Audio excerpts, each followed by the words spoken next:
জন্য অপেক্ষা করে না, সময় আমার জন্য আপনার জন্য অপেক্ষা করবে না। সময় চলে যাচ্ছে। আল ওয়াক্তু লা ইয়ানতাজিরু লি আহাদা, একটা আরবি প্রবাদ। আপনি ঘড়ির কাঁটাকে বন্ধ করে রাখতে পারবেন, আপনি প্রেসিডেন্ট, ঘড়ি আপনার জন্য বন্ধ থাকবে না। আপনি বাদশাহ, ঘড়ি আপনার জন্য বন্ধ থাকবে না। ঘড়ি কারোর জন্য বন্ধ নয়। নির্ধারিত সময়ের জন্য এই দুনিয়াতে এসেছি, নির্ধারিত সময় শেষ, দুনিয়ার সফর শেষ। মালাকাল মউত আজরাইলকে যদি 1 কোটি টাকাও যদি অফার দেওয়া হয়, তারপরও কি তিনি আমাদের অফারকে কবুল করবেন? কারো জন্য করেছেন? এজন্য প্রিয় ভাই, আমরা যে জান্নাতের বাগানে বসতে পেরেছি, এই সময়টা দামি না কম দামি? এই দামি কেমন সময়? রাসূল বলেন, দুনিয়াতে এমন একটা জায়গা হবে যে জায়গা রিয়াদুল জান্নাহ হবে। সুবহানাল্লাহ বলবেন না? সাহাবীরা আরজ করলেন, ইয়া রাসূলুল্লাহ, দুনিয়া তো মাটি, মাঠ, ঘর বাড়ি, দালান কোঠা, বাজার, তো রিয়াদুল জান্নাহ আবার জায়গাটা কোথায়? আমরা কোথায় পাবো? সবাই একটু আমার দিকে তাকান। বাবা, এই কথা বলো না ভাই, ভাই কথা বলো না, তোমরা চলে যাও, প্রয়োজন কথা বলো না, আমি কথা পছন্দ করি না। আলোচনা তো শুরু, ভদ্রতা বজায় রাখতে হবে। সাহাবীরা বললেন, রিয়াদুল জান্নাহ কোথায়?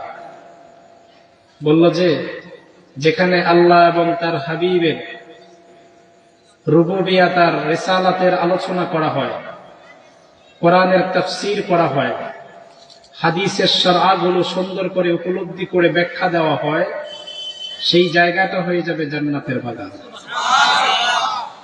রাসূল বলেন, এই জান্নাতুল বাগানে কিছু জান্নাতি ফল আছে। সাহাবীরা বললেন, জান্নাতি ফল আমরা কোথায় পাবো?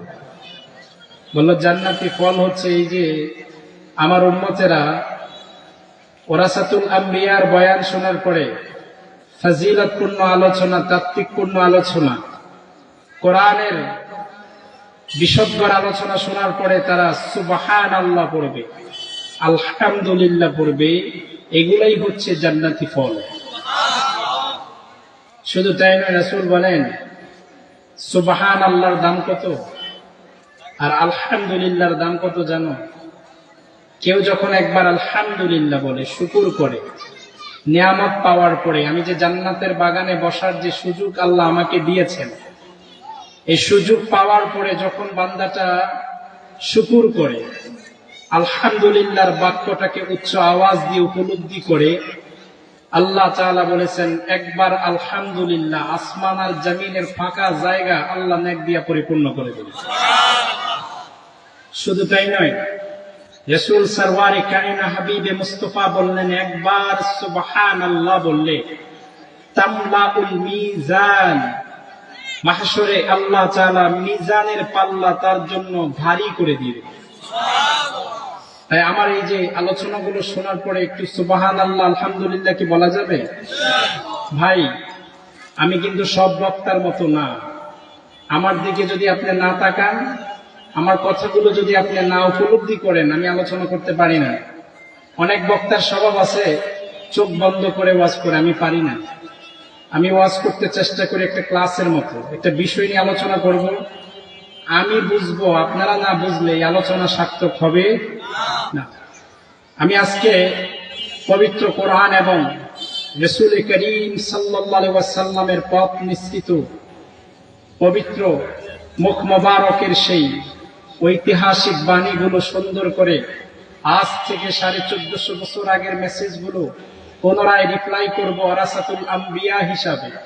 শুনতে রাজি আছেন তো ইনশাআল্লাহ?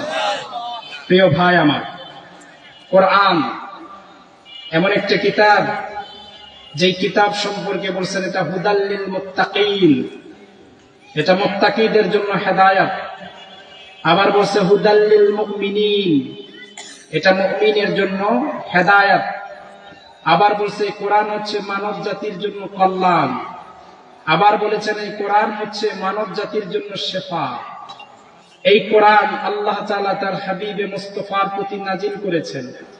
শুধু তাই নয়, লাইসা হাদা কালামুল বাশার, আল্লাহ বলেন এটা মানব রচিত গ্রন্থ না, ওয়া কালামুল্লাহ ওয়া মা ইয়ানতিকু আনিল হাওয়া। আরে আপনি নিজ থেকে কোনো কিছু বলেন নাই, যা বলেছেন সব ওহীর কথাই বলেছেন। আপনার উম্মত যেই মেসেজগুলো শুনেছে সব মেসেজ কার? জোরে বলেন। সেই আল্লাহ সম্পর্কে একবার তাকবীর দেওয়া যাবে না? নারায়ে তাকবীর। প্রিয় ভাই আমার, কোরআন এটা মানব কল্যাণের জন্য নাজিল করেছেন, মানবতার হেদায়াত।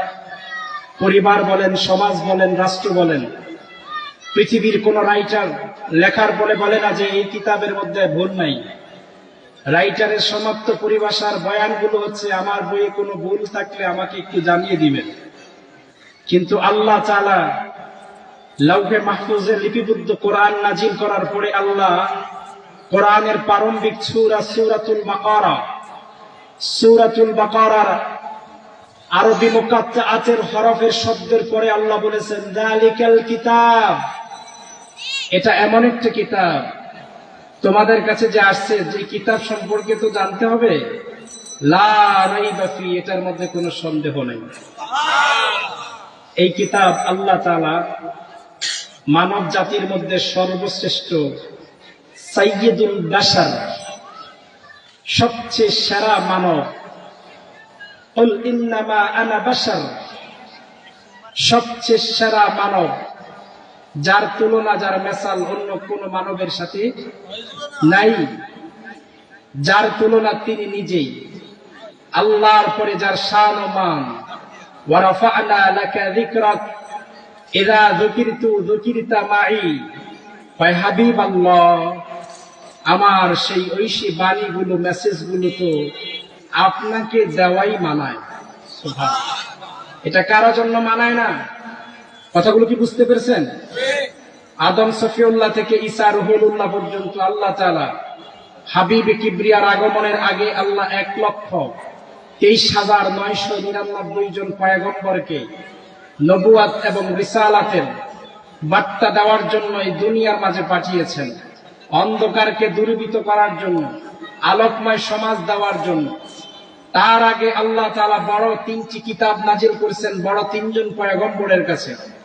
কিন্তু হাবিবে মুস্তাফা 500 বছরের জাহিলিয়াতের অধ্যায়কে সমাপ্ত করার পরে আমি আপনাকে এই দুনিয়াতে প্রেরণ করেছি, জানেননি? আপনাকে প্রেরণ করব। আপনি যে প্রেরণ করার পরে 40 বছর পরে কোরআনের দাওয়াতের অনুমতি পাবেন। সুবহানাল্লাহ। কোরআনের দাওয়াতের অনুমতি পাবেন। সূরাতুল আলাক নাজিল হবে হেরা গুহায়। আপনি শুধু জিবরাইল আমিনের মুখ নিঃসৃত কথাগুলো শুনবেন আর মেসেজগুলো দিবেন। জানেননি গো হাবিব, আপনি দুনিয়াতে আগমন করার আগে যত পয়গম্বরের কাছে আমি কিতাব নাজিল করেছি, সব কিতাবগুলোর দাম আর মানকে এক পাল্লায় রাখেন।